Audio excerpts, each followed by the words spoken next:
bien-aimés, alors aujourd'hui, je veux vraiment que vous preniez cet enseignement à cœur. Pourquoi? Parce que c'est vraiment un enseignement qui va être utile dans les temps dans lesquels nous sommes. Nous sommes dans des temps difficiles en ce moment. On est vraiment dans des temps difficiles. On approche vraiment de la fin et donc cet enseignement est très important. On va parler de la persévérance. Si vous êtes chrétien, vous devez être persévérant. C'est une qualité qui est essentielle pour un chrétien. On doit être plein de persévérance. Et je vais prendre ce qui se passe ici. Donc on est aujourd'hui dans 2 Rois chapitre 13. Et on va prendre ce qui se passe à partir du verset 15. En fait, Élisée va demander donc de faire quelque chose, un acte prophétique à Joas, à partir du verset 15. Élisée lui dit, prends un arc et des flèches. Et il prit un arc et des flèches. Puis Élisée dit au roi d'Israël, bande l'arc avec ta main. Et quand il l'eut bandé de sa main, Élisée mit ses mains sur les mains du roi et dit, ouvre la fenêtre à l'orient. Et il l'ouvrit. Élisée dit, tire. Et il tira. Élisée dit, c'est une flèche de délivrance de la part de l'Éternel, une flèche de délivrance contre les Syriens. Tu battras les Syriens à Aphek jusqu'à leur extermination. Gloire à Dieu. Et ensuite, regardez ce qui se passe. Élisée dit encore, prends les flèches, et il les prit. Élisée dit au roi d'Israël, frappe contre terre, et il frappa 3 fois, et s'arrêta. L'homme de Dieu s'irrita contre lui et dit, il fallait frapper 5 ou 6 fois, alors tu aurais battu les Syriens jusqu'à leur extermination, maintenant tu les battras 3 fois. Donc le problème, c'est que le roi d'Israël a arrêté de frapper, et donc il n'a pas persévéré jusqu'à la fin. Et la Bible dit ici, eh bien, il n'aura pas la victoire sur les ennemis. Souvent, en fait, on arrête au moment où on est on est vraiment tout près d'avoir la victoire, mais parce qu'on n'a pas persévéré, la chose nous échappe. Et ça, bien aimé, c'est vraiment une grande erreur. Je voudrais qu'on apprenne aujourd'hui à être persévérant. Rapidement, on doit être persévérant dans 2 choses, principalement. Premièrement, on doit être persévérant dans l'épreuve. Si vous êtes dans une épreuve actuellement, persévérez. Gloire à Dieu, persévérez. C'est vraiment mon conseil aujourd'hui. Et d'ailleurs, c'est pas mon conseil, c'est le conseil de la parole de Dieu. Soyez persévérants dans l'épreuve. Jacques 1, verset 12. Parce qu'il y a une récompense. Pourquoi on doit persévérer? Parce qu'il y a une récompense pour celui qui persévère. Jacques 1, rapidement, verset 12. La Bible dit ici, heureux l'homme qui supporte patiemment la tentation, car après avoir été éprouvé, il recevra la couronne de vie que le Seigneur a promise à ceux qui l'aiment. Donc, quand on persévère, on a une récompense, ça c'est clair. Il y a une récompense au fait de persévérer. Hébreux 12, à partir du verset 1. Hébreux 12, nous tous aussi, puisque nous sommes environnés d'une si grande nuée de témoins, rejetons tout fardeau et le péché qui nous enveloppe si facilement, et courons avec persévérance dans la carrière qui nous est proposée, ayant les regards sur Jésus, le chef et le consommateur de la foi. Donc on doit courir avec persévérance. En fait, la vie chrétienne, c'est vraiment comme un marathon.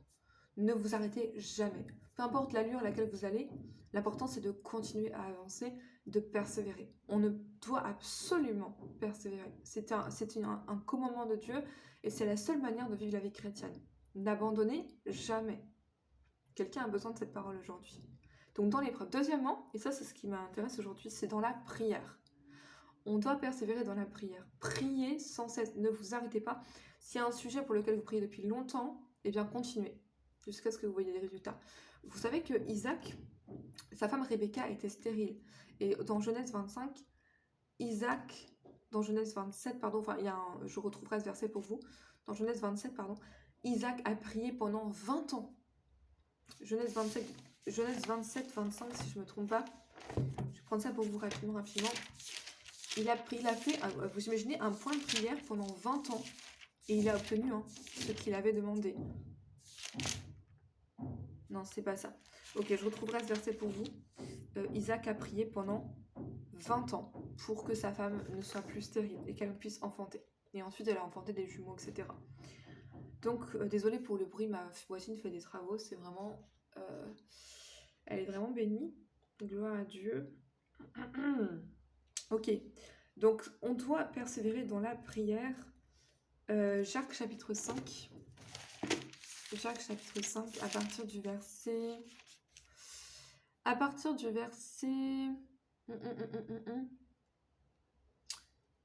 Ok.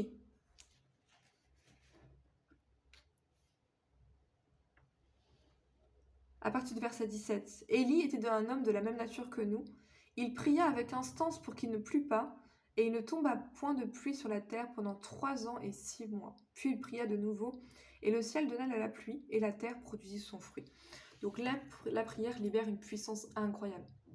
C'est une puissance qui est inimaginable. Vous ne pouvez pas imaginer ce qui se passe quand vous priez. C'est vraiment de la dynamite. Maintenant, c'est à nous de persévérer.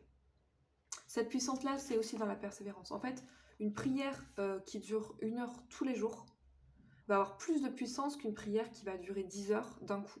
Si vous priez toute la journée d'un coup, ça ne va pas libérer autant de puissance que la prière qui est faite tous les jours, pendant 1 heure. Tous les jours, on prie, tous les jours, tous les jours, tous les jours. Et là, en fait, c'est comme si vous abattiez un arbre, petit à petit, vous coupez, vous donnez un coup tous les jours, l'arbre va certainement s'effondrer un jour.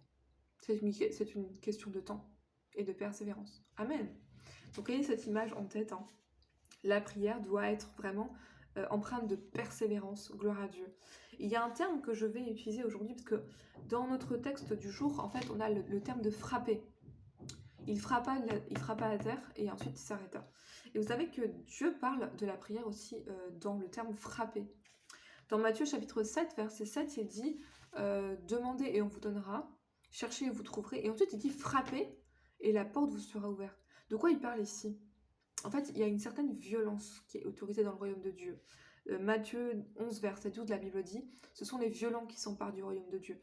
Et donc parfois Dieu attend de nous qu'on frappe dans la prière.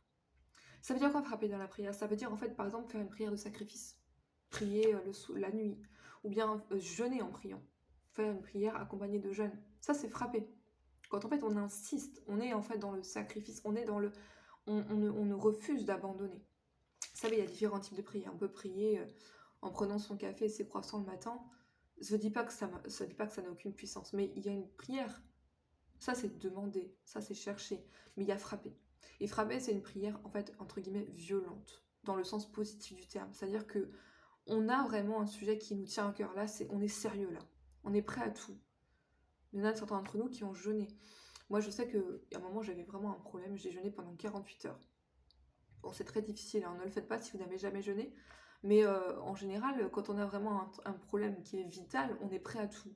On ne va pas prier en se croisant les bras en disant « Ah Seigneur, si tu veux bien agir dans cette situation ». Non, il faut montrer qu'on est vraiment désespéré, qu'on est vraiment déterminé. Gloire à Dieu. Ça, c'est frapper.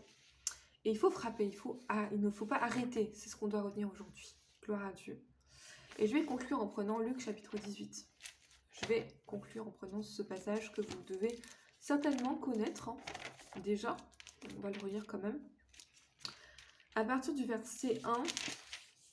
Jésus leur montra une parabole, leur adressa une parabole pour montrer qu'il faut toujours prier et ne point se relâcher.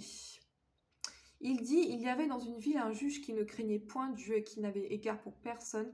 Il y avait aussi dans cette ville une veuve qui venait lui dire, fais-moi justice de ma partie adverse, mais pendant longtemps il refusa. Mais ensuite il dit en lui-même, quoique je ne craigne pas Dieu et que je n'ai point d'égard pour personne, néanmoins, parce que cette veuve m'importune, je lui ferai justice afin qu'elle ne vienne plus sans cesse me rompre la tête. Et le Seigneur ajouta, entendez ce que dit le juge inique.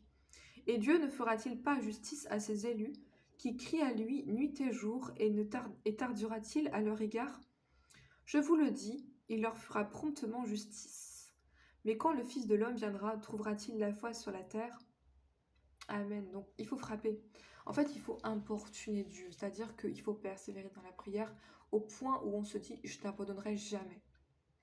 Gloire à Dieu. Et là, on peut vraiment obtenir des grandes percées. Vraiment, vraiment.